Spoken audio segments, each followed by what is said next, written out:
Can you guess at home what Shannon is talking about? It doesn't smell good. Is it a dog? Is it a cat? Could be anything. Is it a fart? I mean, a fart really never smells good, so... I don't know. Like, low-key, I kind of like the fart smell. It's fun. It depends. There's some sort of scientific, like... I don't remember what the process for this is, but there's something scientific about, like, people... Like, the whole idea that people like the smell of their own farts in weird ways because you're smelling yourself. I don't know. I'm just talking literally out of my ass. So, welcome to the Depression Vacation Podcast. Yeah. Welcome back for... We're sort of... I forget how this is going to go. If we're... we did skip a week because... Yeah, by accident. Yeah, technically we recorded every week, but Hal's staycation, he totally forgot to just do things. Yeah, so. And I forgot too. But no, but excited to be on and talking, and now we have one in the pocket for my honeymoon. So it'll be good. Yeah, it's kind of like this time last year, I remember, because we recorded like 5 episodes before Pat George finally told us how to actually publish a podcast. Bless Pat George. Yeah, if it wasn't for Pat George, I would have buckled down and paid $20 a month for hosting. Yeah, So, who does that? Yeah, it was not easy to find free hosting. And the funny thing is, too, like Anchor is owned by Spotify and is their like in-house publishing podcast service. And it was, I didn't find it anywhere on a Google search. So Weirdos. By the way, the bad smell was coffee.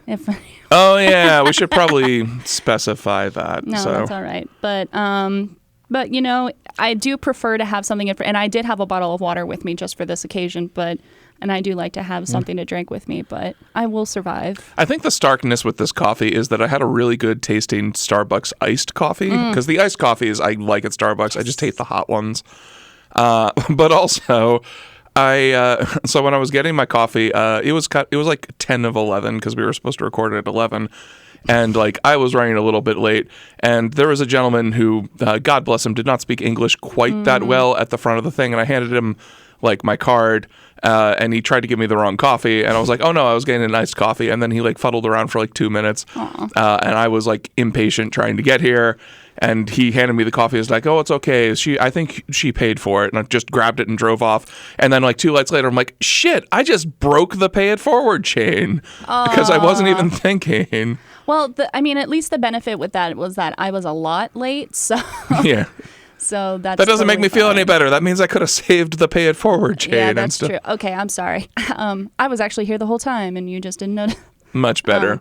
But yeah, that's the first time I've ever experienced a pay it forward chain, and I didn't realize it until 3 lights later, and I'm like, shit, I just ruined it. No, that's okay. Well, and I've read a lot about those that like they're not as fantastic as it sounds, because like if you're in a drive-through for Starbucks, most people who are in line for Starbucks are expecting to pay, and it's like, what if the person behind you has more than what you were going to get? Well, to quote my favorite sketch show, I Think You Should Leave, they actually did a fantastic sketch on exactly this phenomena. Are you familiar with this sketch? I might have seen something similar to it, if not the sketch you're talking about. So what it is like Tim Robinson is in line. He buys something small at a fast food restaurant. He's like, I'll pay for the guy behind me. Maybe I'll start a chain. And as soon as he pays, he drives like haphazardly around the entire restaurant, cuts a woman off, and is like, I got something to do, and gets back in line and orders 55 French fries, 55 burgers, 55 tacos, 55 fries, 55 pizzas, 55 taters. Okay, I saw a clip of that. Yeah. Oh my God. And tries to start a pay it forward. I'm trying to do something. Is that the... Yeah. One? Yeah. And then when the guy gets out of his car because he's angry, he's like, I'm not paying for this. You have to. What's going on? He's trying to start a pay it forward chain. And then the woman behind him backs up. 55 tacos, 55 burgers, 55 fries. That's hilarious. Yeah. I feel like it's something that everybody's always thought about doing. Yeah. Yeah, pay it forward chains are weird. And it's also weird to think about like ways that we try to, I don't know, like be helpful or like do something nice for other people when ultimately we might just be making it worse.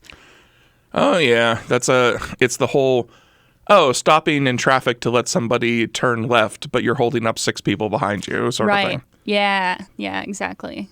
Yeah, that was we had one of the older men at our office who was like training for our job for like a year and a half because it took him a long time to get it. That was part of his problem, was that like he would always like stop everything he was doing in the middle of his process and just like help a crew member move a chair. And we had to be like, no, you're stalling the entire process, man. Yeah. Like this is literally you driving a car and holding up traffic 12 cars behind you to let one car go in front of you. So Yeah. No, absolutely. yeah, so there's always like, it's sort of like this phenomenon too where like you're not supposed to yield to other people at stop signs because, especially at a four-way stop sign, you end up with paralysis of people who just can't move. Yeah. Yeah. I don't know. Anyway. Yeah, but spooky season is, I guess, sort of over now. Is no longer upon us. Yeah, it was, as stressed as I was because VidJam took up literally my whole month. Like the screening is thankfully over now because that was a huge, big thing. I heard good things. Oh, it was wonderful. It was a really, really great like experience. The awards were pretty divvied up. Like a lot of people won an award. Oh, that's nice. Which was nice for 18 films. Yeah. There were some really good ones that won nothing. Like, my friend Juan did a movie about like a sort of African voodoo shaman trying to expel a demon from a group of people, which was really good, I thought. Oh, wow. And then Leia, they did a movie about like a stalker killer who's also being stalked by a stalker killer. And their movie had like no dialogue in it basically whatsoever, except for just like one small interaction at the end. And I thought it was spectacular. And like those two movies particularly, I was surprised didn't win anything, but also like, what is it? There's 6 awards and 18 movies. So everybody wins a third of an award. Yay. Yeah. No, that's really great. I enjoyed doing the VidJam this time around. And I'm looking forward to trying some different things out. I started writing again recently. But this time I'm working on a short story. So that's kind of cool. Yeah. Yeah. Express yourself creatively. I try. Yeah. But I mean, so as you might imagine, I can only think about one thing at this point. Is it Ryan? Is my wedding, for sure. Boo, Ryan. She's not even thinking about you. Well, She's thinking about the wedding. I'm always thinking about Ryan. He's my special cinnamon roll friend. But yeah, I mean, 6 days away. Yeah, by the time this podcast gets published, actually, your wedding will be over. Yeah. Oh my God. Future Shannon, you'll be a married woman. Are you going to be Fields Brady or? No, just Fields. Yeah. The more you keep adding suffixes, the more it. Although you sound more like a lawyer if you have a hyphenated last name. That is true. And I went back and forth on it a bunch because, like, on the one hand, I was like, no, I want to keep my name because taking my husband's name is antiquated, patriarchy, fuck that, blah, blah, blah, blah, blah. But then I was like, oh, but I kind of want us to have the same last name just for, like, being Mr. and Mrs. whatever. But the thing is, Ryan, it wasn't even really kind of a question if Ryan would take my last name because his family, like, would not be on board. And so... Like, and it doesn't mean that much to me that I'm going to be like, you have to take my last name. And they have been pretty chill with my decision not to take his last name. The other problem would be if I did take his last name, then there would be 2 Shannon Bradys for a time. Because of Ryan's sister.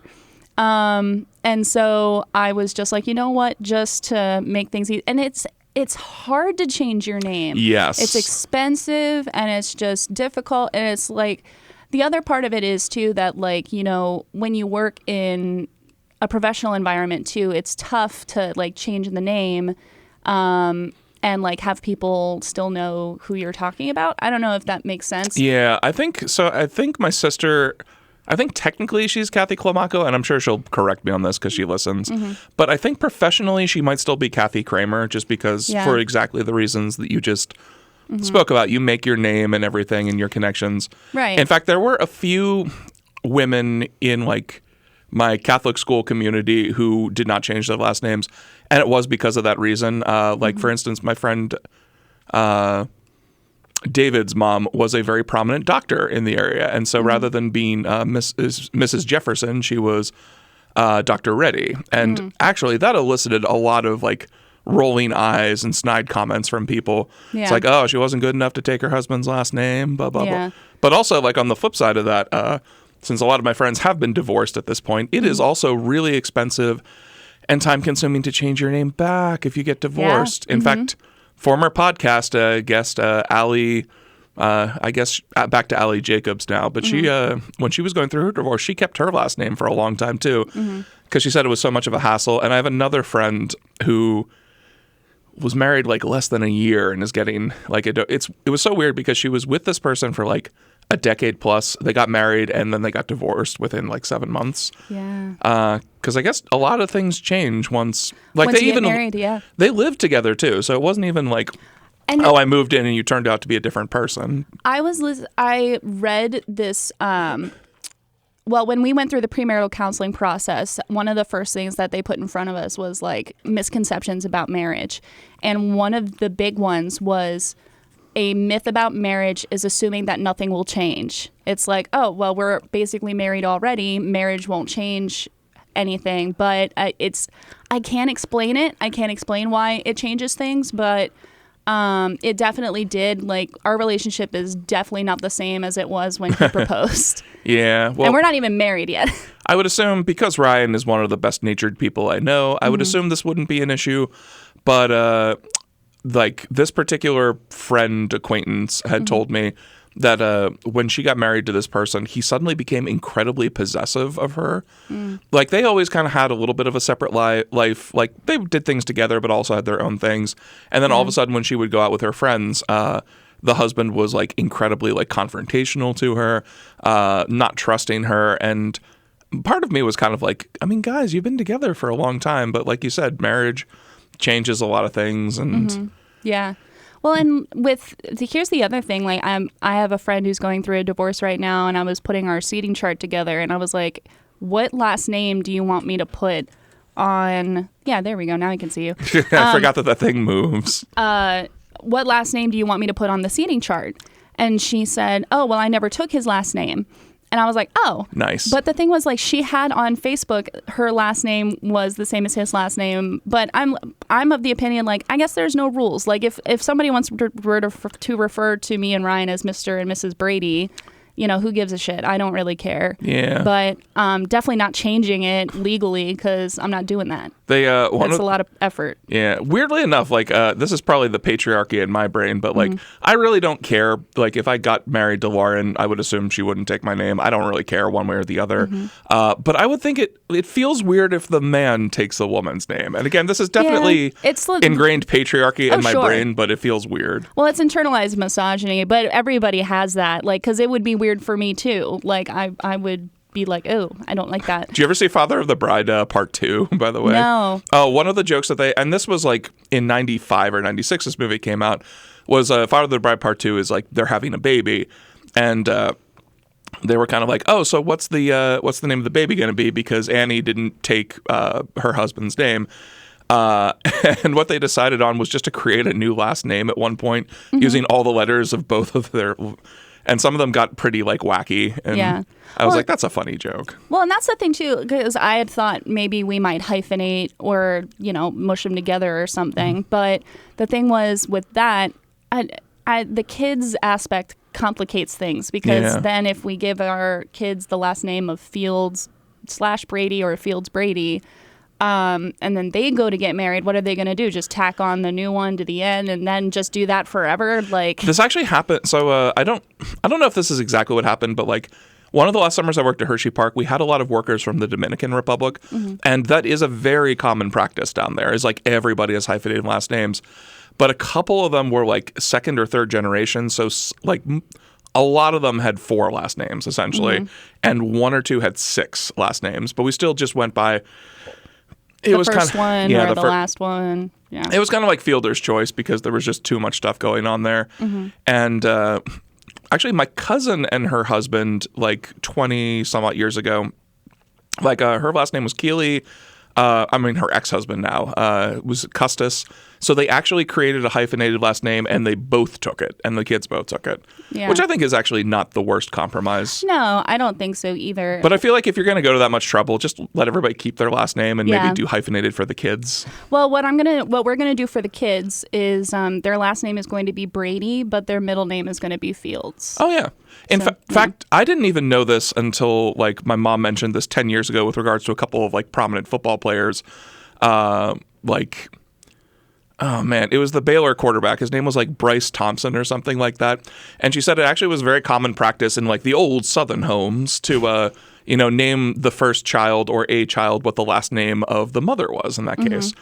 So that the name was available someplace. Because, for instance, like BRYCE was not like necessarily a common first name. And occasionally you do see that with a lot of people too. So. Yeah, my family has some weird naming traditions that we have since foregone.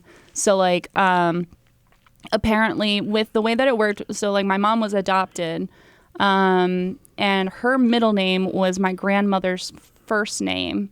And then by some sort of math, I was supposed to be May.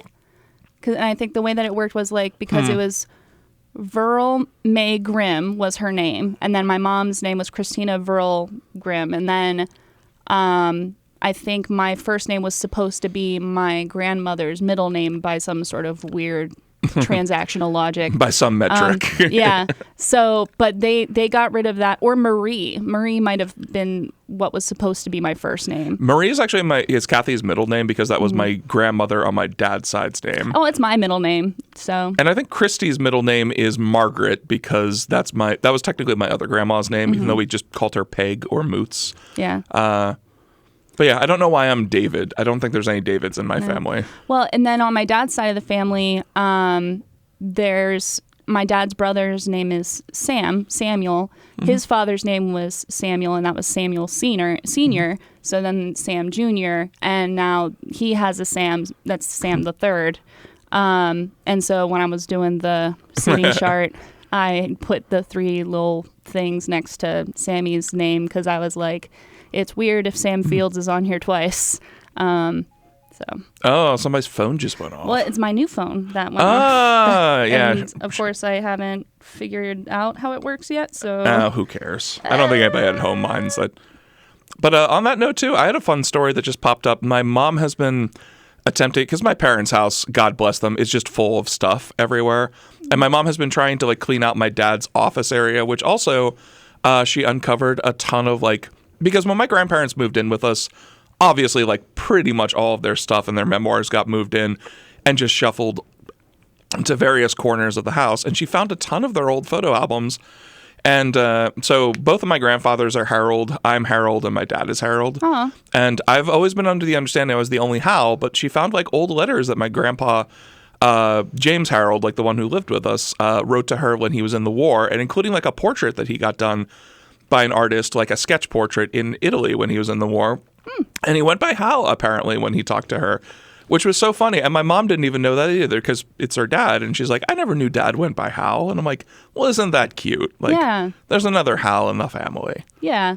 I definitely, with the naming situation,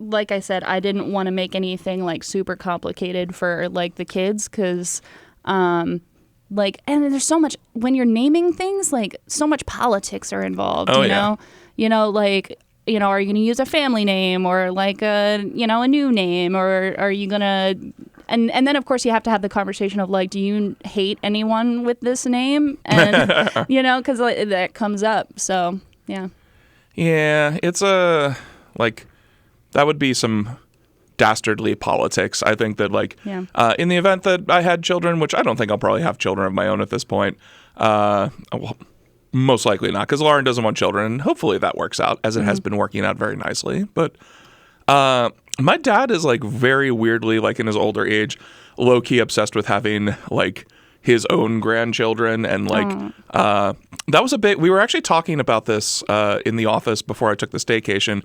Is my dad's entire family was very last name obsessed, since that's a topic we're talking about. And I don't know if I've mentioned this on the podcast before, but there were only 2 Kramer boys of the whole bunch. I was one of them, and my cousin Carter was the other one. Carter, we knew from a very early age, was gay. It was very evident by the time we were 10 or 11 years old. And even not to say gay people don't have children all the time, but that's definitely not his personality. He's very fancy free and flighty, and among other things. I haven't seen him in 10 years, but But this was like a huge pressure they put on us all the time growing up. It's like, Yeah. Hal, you and Carter are the only ones who can carry on the Kramer family name. Wink, wink, nudge, nudge. Yeah, and that's something that like came up for like my my dad's side of the family. Like, you know, how long fields will last for, and Ian's kind of the last chance for that to happen. Except no, I guess Sammy, my cousin, does have the last name Fields. So yeah, the names are like a weird legacy. Like, yeah. I don't know. I consider those sort of things to be empty legacy, essentially, because, Yeah. like, who cares if there's still Kramers or Fields running around? It matters what you did with your life while you were here. Yeah, and like bloodlines and stuff like that. I don't know. Even a bloodline, it doesn't really, you know, just whatever. Yeah, we were actually talking about that at work because, like, both of my, well, at least one of my bosses was saying that, like, similar to what you've talked about, like, she has similar talks with her parents, too, because she doesn't want to have, like, children. She said she'd be open to adopting or fostering. She's also, like, a single woman. She's, like, early 40s, I want to say. So she's like, I don't know if that'll ever happen, but, like, that's what I would kind of want. And we kind of got into discussion at work. It's like, yeah, you know, something that, you know, obviously has taken more effect lately is the realization that the reason that pregnancy and having like children between men and women is so different is men don't know how much of a toll that takes on a woman's body. Well, and I'm not having biological children, and I think I've mentioned that to you before. Just like, number one, I have qualms about bringing new life into the world. It's kind of like, I guess, getting more toys when you're a kid and your parents are like, take care of the toys that you already have before you bring more. That's not the greatest comparison. And that's the thing is, like, I'm not trying to discount people who do have their own biological children. It's just for me, like, I also, like, with my mom having been adopted, I just think there's so much benefit that I will get out of adopting, like, emotionally, and just, you know, that is the better route for me, other than the fact that just, like, the entire idea of being pregnant does not appeal to me. Yeah. Like, just what it does to your body, and, like, taking time off work. Like, I'm the main breadwinner for what will be my family. And so, and I'm very career oriented. And so for me to take time off work, it's just not, it's not my cup of tea. Like, I like a vacation, but I don't want to be off for 6 months. Yeah. You know, I agree with all that. And that's not, maternity leave is not a vacation. Let's put that out there. No, absolutely. That's the other half of it too, is like, yeah, I'd get the time off, but it wouldn't be the kind of work that I am good at doing. You want to go back to work by the end of it. So, but I definitely do want to be a mom, and I want to adopt. And that was something that Ryan and I connected on very early on, was that we both wanted to adopt at some point. Like, we both wanted to be parents, but we didn't want to go through a pregnancy. Like, and the toll on my mental health, I just don't, and, you know, like, I have such a respect for mothers. I do. But I'm not sure that I am cut out for going through a pregnancy. And you see, that's the beauty, in theory, of the way the world has evolved, is that you can make those decisions and you're not shoehorned like you were in decades, centuries, millennium past, where it's like, oh no, you're a woman, gotta pop out children and save the human race. Right. It's fine. The human race is plenty there. If we're gonna die, it's because of a mass extinction event that not having more kids is gonna destroy. But yeah, with the wedding being so very close, like, I've learned a lot over this wedding planning process, and I thought maybe I could share some of my wisdom today. Ooh, pre-wedding, and then we'll see how I feel post-wedding. Yeah, the post-wedding won't be for like 2 weeks because we're taking the week off. Although I'll take notes. Yeah, although you at home will not have another disruption because Hal was too lazy during his staycation. Hey-o. So definitely, I think one of the biggest things that I'm taking away from this whole experience is, like, when I first started this process of preparing for a wedding, I thought to myself, like, oh, it's a wedding. Like, I guess for me, with my background and like how my family views weddings, it's like just another wedding. But like seeing Ryan's family and like they're like, hey, this is a big deal, and everyone else being like, hey, this is a big deal. I like have gotten the opportunity to lean into it more emotionally and like invest more of my time and energy into making it be really special. And so I guess my takeaway is there's nothing wrong with wanting it to be special. No, it is a very special. As Luke Dane says, you only get married once. ... Theoretically. Right. So. Yeah, I am trying to break some generational curses. Yeah, that's the plan. Break the curse. Dun, dun, dun, dun, dun, break the curse. Exactly. And like. And of course, like everything is so fucking expensive for a wedding. That's like God. The other thing is like, yeah, you want it to be special, but it's also like, am I going to spend the money to add tiny details and things like that when ultimately I just want to get married and the money could be better spent otherwise? Yeah, this is a debate that I see both sides to whenever we're talking, because we had another cousin who did get married. I mean, her marriage didn't last.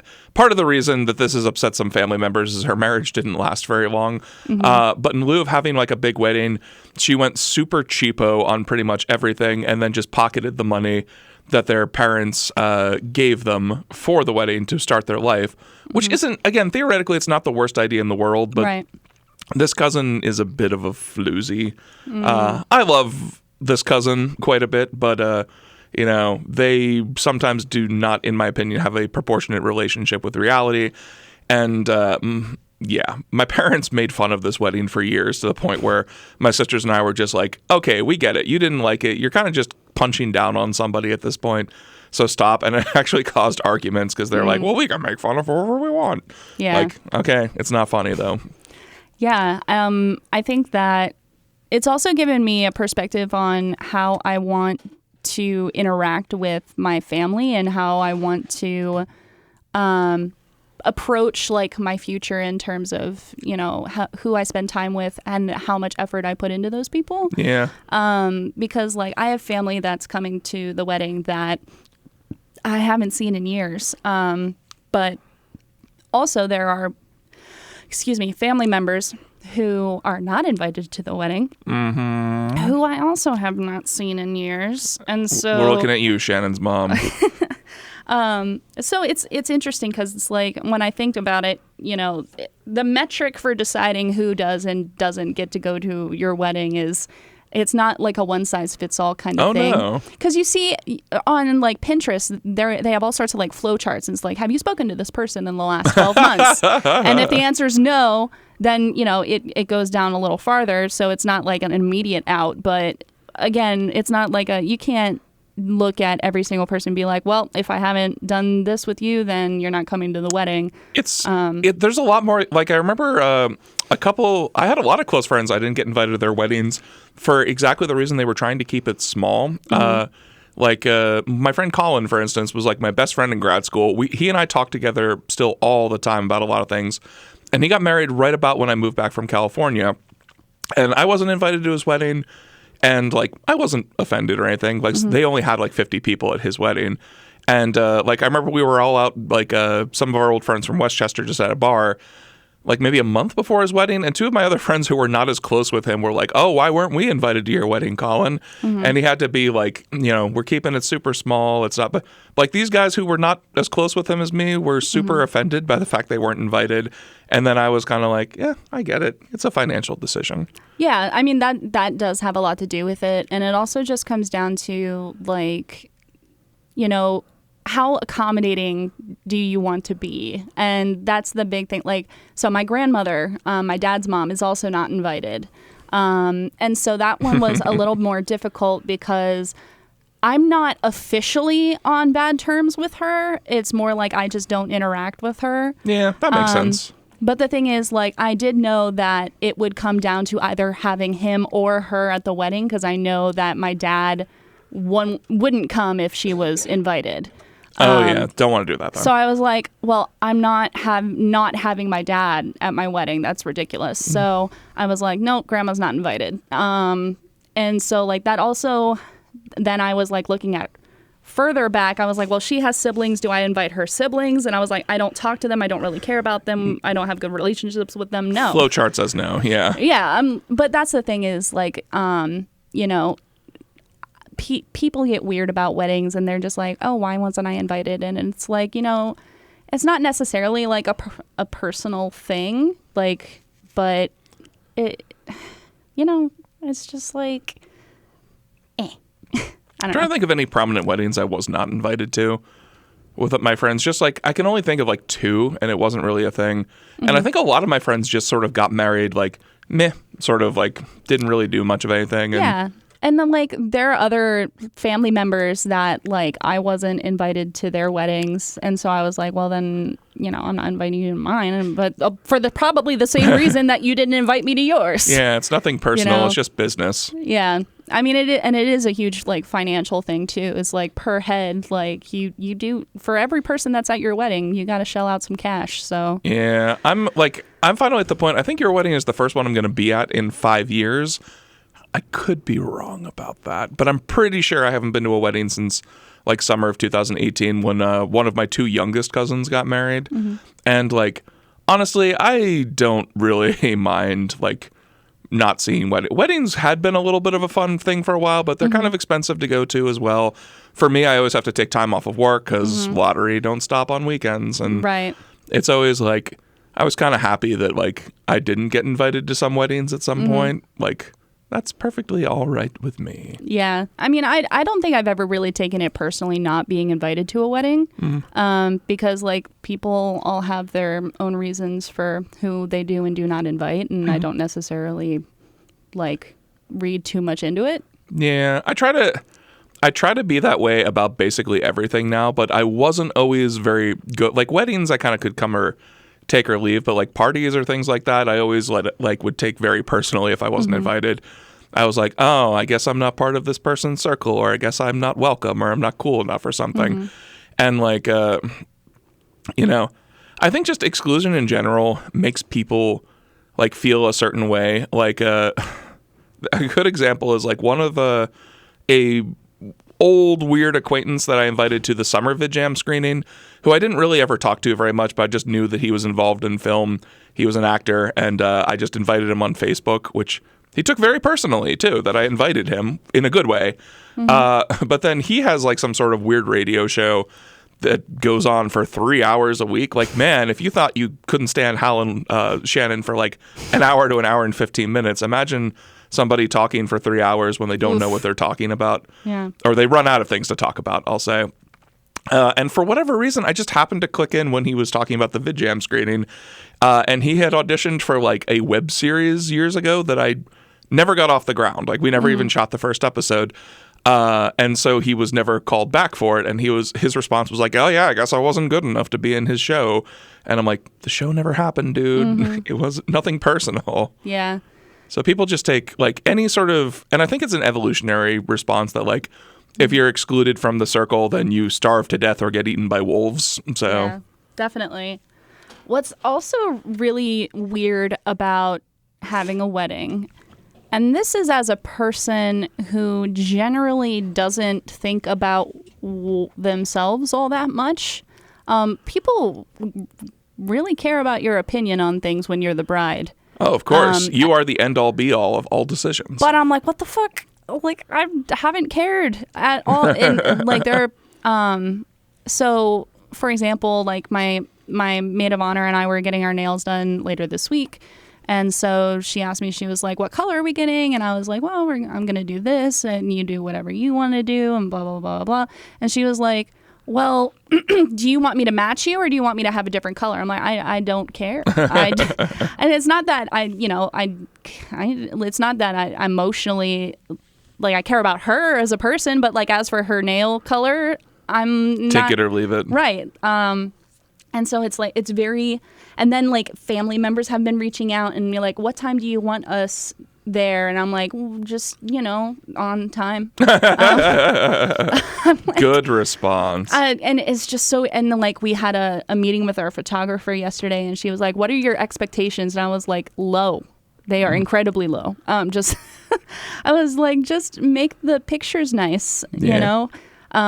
So I mean, but it has given me a little bit more confidence, understanding that people have been constantly asking me for my opinion on things and what I want, to be a little bit picky here and there on things. So, yeah, I think that's like that. Like thinking about how Ryan's bachelor party was nice and low key. I assume the wedding is going to be the same way, because like Ryan's was actually the night like one of the nicer one of those I'd gone to, because like I don't know, there wasn't. First off, there were no strippers, because not a fan of strippers at all. I've been dragged to a few strip clubs by certain people, including my dad. Okay, I guess I gotta tell the story for this now. Why?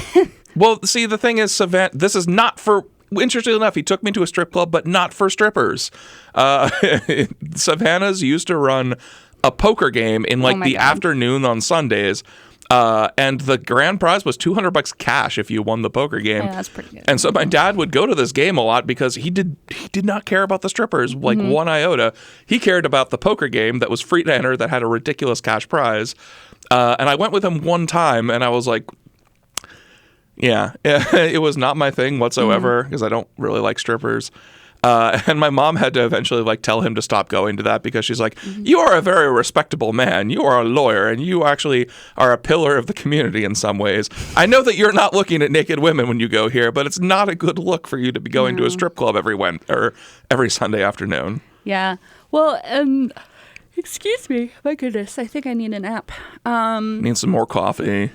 Not that coffee. Yeah, that was bad coffee. That was bad. So funny things about like people giving a shit about what I have to say and whatnot. Like I don't know. It's just really, it's weird for me, because I'm not usually the person that people are catering to, and so it's just uncomfortable for me to have strong opinions on anything. You should appoint all decisions to the maid of honor. I was thinking about that. The hand of the queen. I was like, Cassie, please just help me. Cassie, make this decision for me. Cassie's probably like, that's too much pressure. Yeah. Well, that's the thing too, is like, you know, you have a maid of honor, and like the whole point of the maid of honor is that like they're there to help and like make things easier for the bride. But then again, I'm like, that's a lot of pressure to put on a friend and things like that. And my dad, oh my God. Ooh, some Brian dishing. Well, I was telling him about, you know, wedding planning and things, and he's like, who's your maid of honor? And I was like, oh, Cassie. And he's like, isn't that like your best friend? I'm like, yes, Dad. Isn't that supposed to be your maid of honor? Generally. Yeah. Those are one and the same. And he was like, can your friendship handle that? I'm like, what the fuck? I was like, Dad. Has he watched Bridesmaids? Is that why he thinks this or something? I don't know. He was just like, well, you know, that's just a lot of pressure to put on a person. And I'm like, thank you, Dad. It is a lot of pressure, but like, you know, you're friends. It's probably not the most pressure you've ever put on each other. And that's the thing too, is like, excuse me. I was telling her, I was like, Cassie, like, my expectations for this entire thing are on the floor. Like there is very little you can do for me to feel special and bride like in this scenario. So you know, that's just been an interesting you know, kind of dynamic to have, but also with like trying to get other people on board with like being enthusiastic, trying to get my dad to be enthusiastic about. He's not enthusiastic about the wedding? He's like, he's been divorced twice. Okay, that probably plays into it a little bit. And so I feel like he's a little disenfranchised by the whole marriage thing. And so to him, like, it's just another wedding. And so like he doesn't have, I don't want to, if I'm being completely honest, I don't think he has faith in it at all. Not even so much that like, oh, you're my daughter, like you're gonna get divorced, but like I don't think he has much stock into the institution on a larger scale. Yeah, well, I mean, for a twice divorced person, that's already fair, but also in reality, that's in a lot of ways pretty fair as well. Like a lot of marriages are not like, I don't know. Yeah, marriage as an institution in general, I have a lot of feelings on it. I would not mind being married. I don't mind not being married. It kind of goes both ways. But I think like everything in human existence, it was designed for people who didn't live as long. Right. Like so many of my witnesses have been like married for like actually, so there's a decent number who are on second marriages for one reason or another. But there's a lot of them who've been married like 40 to sometimes 60 years. Yeah. And that's a huge like I'm like, how did you stand being with this person I for always this long? ask. And they're very nice people too. Like it's not like, oh man, I can't stand. How did you stand being with this person? It's kind of like, you know, how did you not run out of secrets to tell in 60 years? Right. Well, that's the thing is like I've struggled with of saying like my vision or my experience with marriage is like, oh, the relationship ran its course and that kind of thing. And so I don't really have a good benchmark for, you know, what a long lasting relationship looks like lifelong. And so I'm curious to like go through that journey and see what that's like. But I think the benefit is that there is so much out there for people to read and to try. Like, I feel like the access to different ideas is huge. And like I was reading up articles of like how to, you know, be married for a long time and, you know, had some good advice in there. And I was like, oh, these are really nice little nuggets that I'm going to try and use. Yeah, this is something Lauren and I were talking about the other day too, because like it's mostly friends I have that are more around your age, but a number of friends like my age and my circle too are all like, especially some married ones, like trying the polyamorous relationship lifestyle, which is definitely not for me whatsoever. It's not for me either. Because Lauren and I were talking about that, and Lauren's exact response was like, man, how I have a hard enough time making time to see you. How would I make time to see another like boyfriend on the side? I'm like, yep, I feel exactly the same way. But some of them seem to, I mean, I don't know the inner workings of their relationships, but some of them seem to be pretty happy with doing it. I really don't fathom how much work and communication it would take to make something like that work. In fact, I have a friend who, like, her best friend, when she was married, was in a polyamorous relationship, and then her husband left her for the girlfriend in the relationship. Yeah. And I was like, oh, well, that's a thing. I think it's I think it's definitely a valid way to live your life. I think it's incredibly difficult to maintain, and like you have to have the right kind of stuff to make that work. And approach it in a healthy way. Yeah. And like for me though, it's something I've been thinking a lot about is how to have a modern marriage, like how to keep the things about marriage that separate it from regularly dating while maintaining my values and staying, you know, in the 21st century. Yeah. If that makes sense. Yeah, I think that, well, that's kind of the fun. That's kind of one of the nice things about modern marriages in general is you can kind of just like take what you like about certain sort of marriage things and like apply them to other one. Kind of one of the feelings I got with one of my friends who just is now in a polyamorous relationship is like his wife had younger daughters when they first got married, and he's like, he doesn't have any biological children. And now his like girlfriend within their marriage has younger kids too. So I'm wondering if maybe that's a component of it, that like maybe he was just meant to be a dad. And like the more as the original set of daughters are like 17 and 18 now, like maybe younger kids just need him or something like that. And with like marriage in general, you can kind of take it as seriously or as like separate livey as you want to, which I think is a great flexibility in today's world. Like, the big deal, which I think a lot of people recognize now, is that, you know, it's too much pressure and not possible for one person to be your everything. And like, for instance, I have there's one person in my life who has a boyfriend that she just kind of like has sex with. She has a roommate that she almost dated at one point, but then just moved in with her. That's kind of like her conversation friend. And then she has like another best friend. And she's like, yeah, between the three of them, I'm perfectly fine. And I'm like, and she's older. She's like in her late 50s, early 60s. And I'm like, weirdly, you kind of have a polyamorous relationship here. You have three different people fulfilling three different sets of needs for you at any time. because she's like, oh yeah, I would not want to engage in one way or another with any of the other ones. Yeah, I think that when we're considering married relationships, I think a lot of people fail when they try to make that person the source of all happiness for them. It's too much pressure. No, yeah, that's too much pressure. And it doesn't mean you have to go, have a romantic relationship with somebody else, but you have friendships and you have activities that give you joy and that are separate from your spouse. And there are just a lot of ways to relieve the pressure off of your spouse of having to provide everything for you 24/7. Yeah, it's like the last person I dated before Lauren was very as you can imagine, very paranoid and mean-spirited about any female relationships I had outside of the thing. And most of my friends are women. And I was kind of like, this is just the way it goes. Like, if you don't trust me to be alone with somebody I've been friends with for 10 years without wanting to have sex with them, then maybe we shouldn't be together. And guess what? We're not. So. Right. But that's one of the things I like about Lauren, too, is that, Lauren very much recognizes that, you have to have your own life outside of a relationship. And, I wish we had more of a life inside of our relationship, but it just,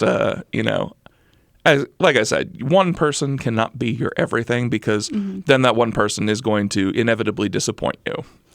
Yeah, what you were just saying reminds me of something that happened in a previous relationship. This is from the person I dated right into college. And I had been going to hack probably for about a year at this point.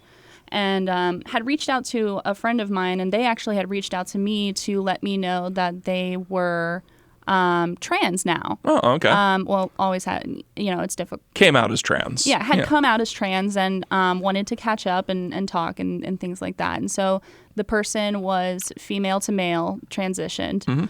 And so I told my then boyfriend, I was like, hey, I'm going to go have dinner with my friend Marcus.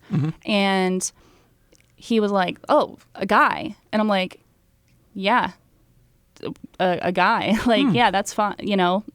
It's my we were best friends in childhood.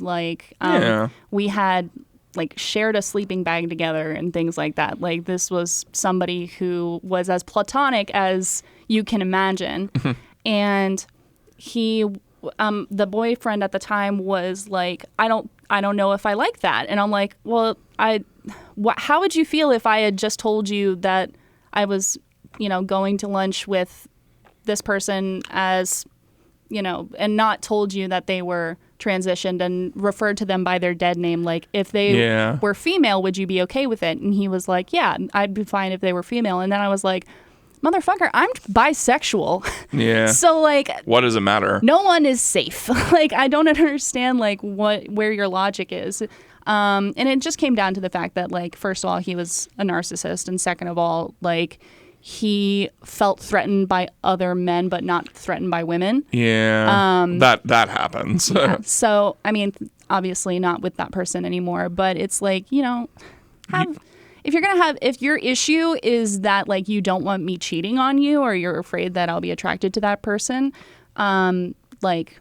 you're not doing a good job of expressing that that's concerning to you. Yeah, that's there's two things at play there, I think, and both of them are bad for a relationship. Yeah. Either, like we said, you're super insecure and you just don't trust your partner, which if you don't trust your partner, that relationship is just dead, man. But the other thing could be possessiveness, oh, Shannon belongs to me, so I don't want to share her with another man in any sort of capacity, platonic or not.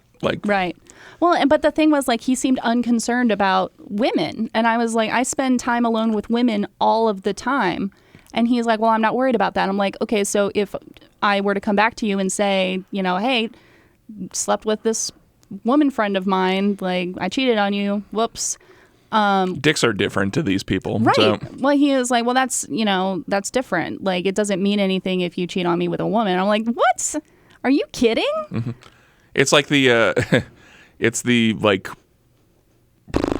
biracial, I'm just saying. Yeah, there's I can't really put it into words, but sort of like, I remember like 10 or 15 years ago, and again, I don't remember what the evidence for this article was, but like back when it was easier to hack somebody's browsing status, like all the Republican men who were against like porn, for instance, or gay marriage, or no, it was gay marriage specifically. Somebody went through some of their browser history and saw that lots of them liked lesbian porn. So we're like, oh, I guess you like the lesbians. You just don't like the gays getting married. Yeah. Now it's harder to do that, for better and for worse. But yeah. But yeah, as for the wedding overall, I'm super excited. Almost everything's done. Yay. So that's nice. And I only have to, so I do work 3 days this week. So probably not going to be any use to anybody during those 3 days anyway, but I'll be there.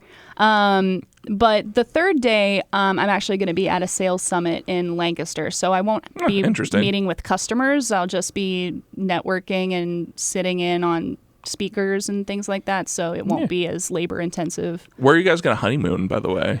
So we're going on a cruise. Yeah. I think you mentioned that before, because I love that idea as a honeymoon. A cruise. Well, I've never been on a cruise, so I am so stoked. We leave the day after Thanksgiving, and we come back. It's an 8-day cruise, so that it'll be like the following weekend we'll be back. Woo! And we've got a lot of fun things lined up. We're going to Florida and the Bahamas. So got some fun things. Ryan got to pick a excursion, and it was the only one he wanted to do. And so we're doing it, and it's a cigar rolling class and rum tasting. And so I will have not as much of a blast as Ryan will, but that's something that we're doing. But we're going to have some other things that are fun, and of course it'll be very novel to me to be on a cruise and that kind of thing. So I'm looking forward to it. It's interesting. You definitely have to find your sea legs. I've been on a cruise one time before, and when it's over, you're definitely going to feel slightly wobbly for like a couple of days. Yeah, it's weird it's going to be a wonderful time. These are not like things that are going to drastically like maim you forever. It's just like, oh, this is slightly different, that the ground moves a little bit all the time. So. Yeah, no, I'm really looking forward to it. And it's all coming up very quickly because it's only like a week and a half in between the wedding and the honeymoon. So yeah, wow, that's gonna be weird. Yeah, I'm so stoked. Nice. Oh, my stomach just rumbled. Ooh. I could hear that over here. I had a snack earlier. I just realized your shirt says Camp Shannon. Oh, it's from my bachelorette party. Oh, isn't that cute?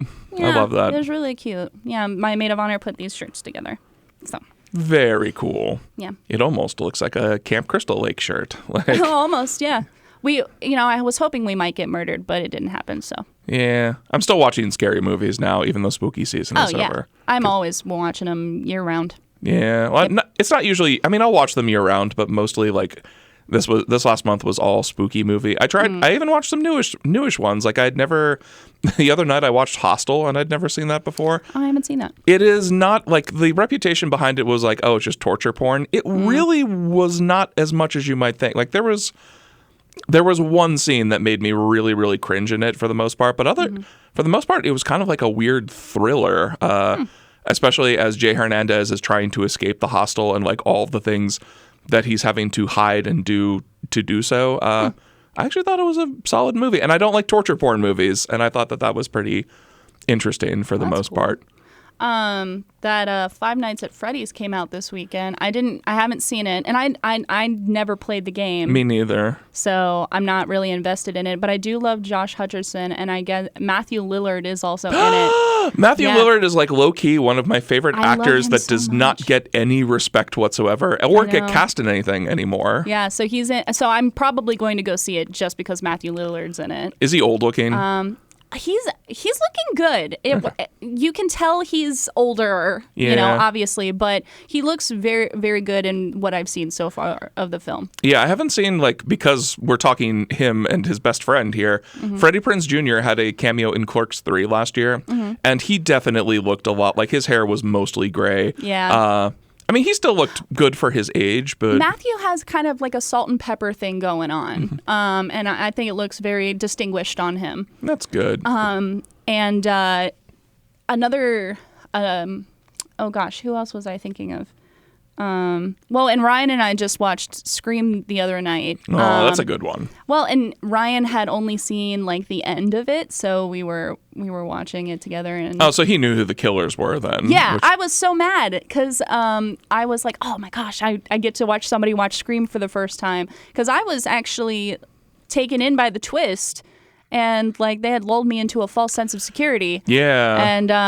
And so I was like, oh, I was hoping to see somebody else go through that. The interesting thing about Scream is, because I rewatched that earlier this month too. I watched the first 3 of them, and the concept that Billy had a cell phone with him was a huge game. Like, I know it's weird now that everybody has a cell phone. Yeah. But him having a cell phone in 1996 or 1997, 96. yeah, was a huge like deal that like changed the entire inflection of how the Ghostface killer could operate in calling people. And so like that's a weird anachronism that doesn't like hold up quite as much anymore, because so much of it is phone based. Yeah. And in fact, did you watch Scream 2?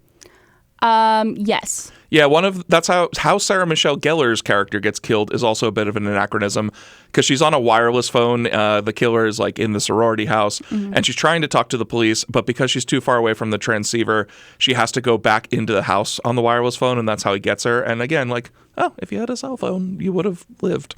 Yeah. Boo-boo. No, but I haven't seen any of the new Scream films with like Jenna Ortega. Yeah, me neither. So I was curious like how they incorporate, because they do incorporate the cell phones into the new Scream films. Maybe I'll give them a watch then, because like Yeah. I haven't had any interest in seeing. I kind of want to see the new Halloween trilogy. I haven't seen any of those. I've only seen the first 2. I haven't seen the last one because the second one pissed me off, and I just haven't gotten around to it. It's just gotten weird to me, because like already they rebooted Halloween's timeline twice, I think.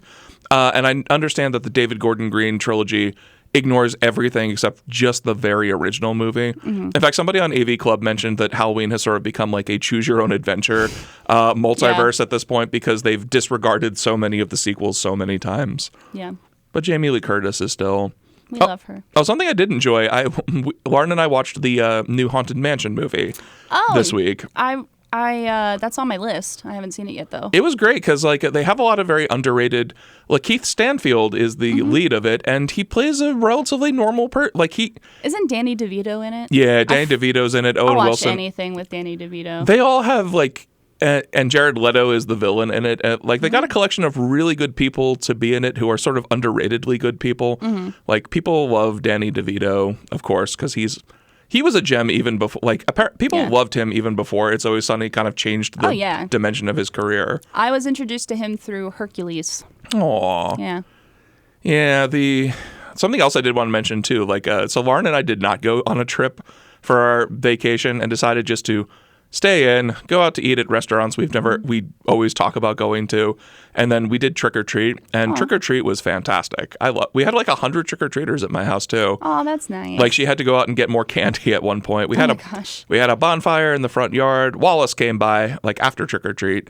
We drank rummed spiced hot apple cider, and it's my favorite. Yeah, it was a magical Halloween night. I enjoyed trick or treat this year. Yeah, we went over to Ryan's parents' house, and we got to hand out candy with them. My nephew was in a skunk costume, and he looked so cute. I'm obsessed with that child, and he's almost walking. He will walk if you hold his hands, and so he'll walk with you. And he can also walk with like a walker toy.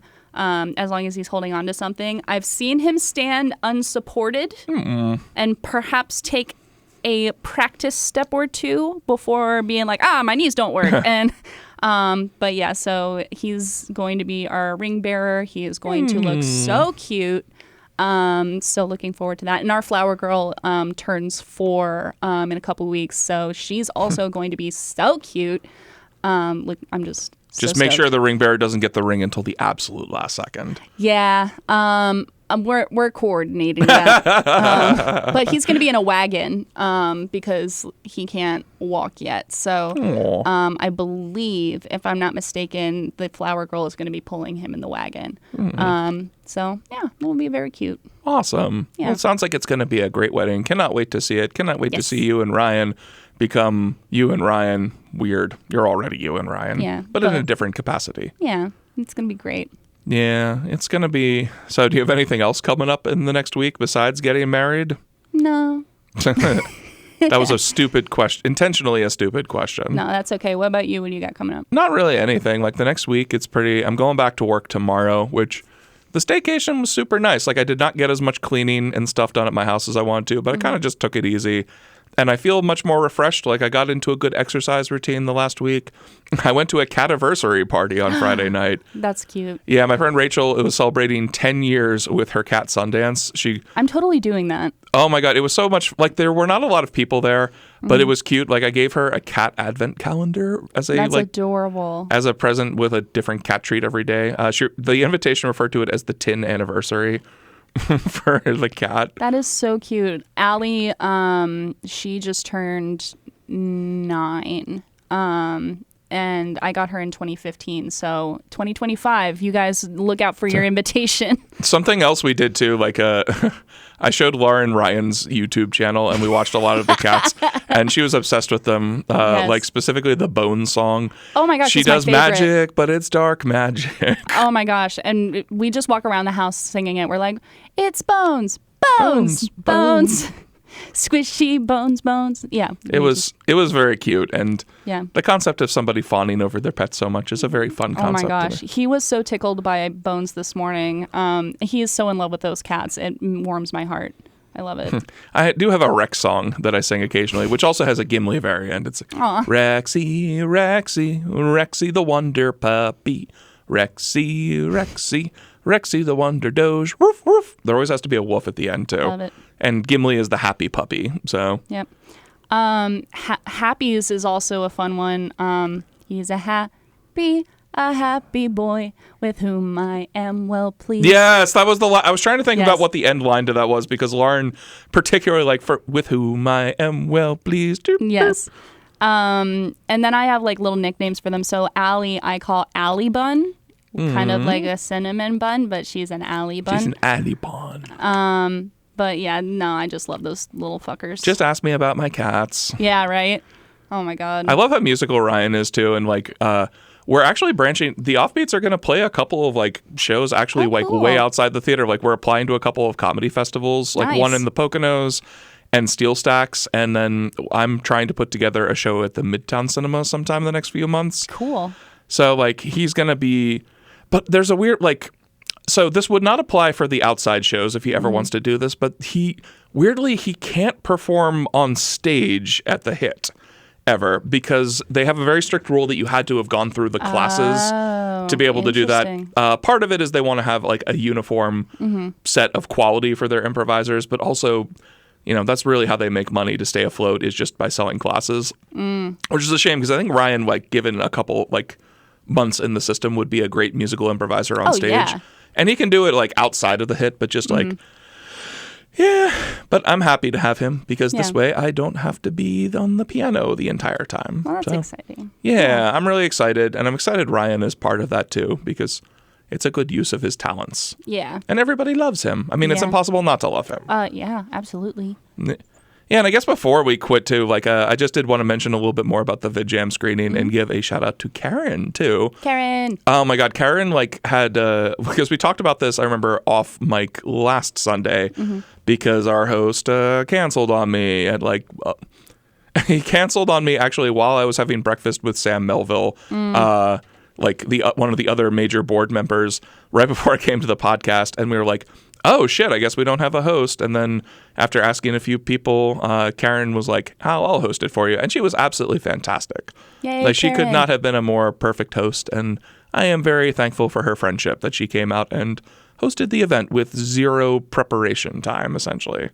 So Yay, Karen, we love you. we do. And we'll have to have you on the podcast sometime. Yes. Yeah, Liz wants to come back too. She said Yeah. specifically she wanted to come back to discuss the VidJam movies and stuff like that too. Nice. So we'll have Liz back at some point this month. We have a lot of people in queue to be guests. Yeah. So, you know, if we don't get you on the show within 17 hours of the first time that you message us or talk, please don't be offended. We're trying to work through it. Just nicely nudge us. Yeah. Anyway, But it's shaping up to be a pretty good week. It's a beautiful day out today. It's a beautiful day. Some rain expected, and I feel like a weather person because I've been watching the weather constantly. But so if anybody cares, this Saturday is looking really good. Why? So, What's this Saturday, Shannon? Things. No, so it's gonna be good. Yeah, but enjoy. This will be the last podcast of Shannon's a single woman. Burp, Yeah. burp, burp, burp, burp. So speak now or forever. No, just forever hold your peace. Don't even speak no. now. Don't say shit about it. Do they still do that at weddings? We're not doing it at ours, but they do. Some do. Yeah. Yeah. I don't know why. Like, if you were going to speak, it's like, oh, buddy, that ship has passed. Yeah, like, maybe should have said something way sooner than that. Anyway, this has Yeah. been a fun depression vacation. Everybody, if you want to, on social media, wish Shannon a happy wedding. Thank you. Because she'll be married by the time you hear this. But yeah, I've been Hal. I've been Shannon. And have a happy week, and we'll see you next time. week. It's a happy week with which I am well pleased. Yes.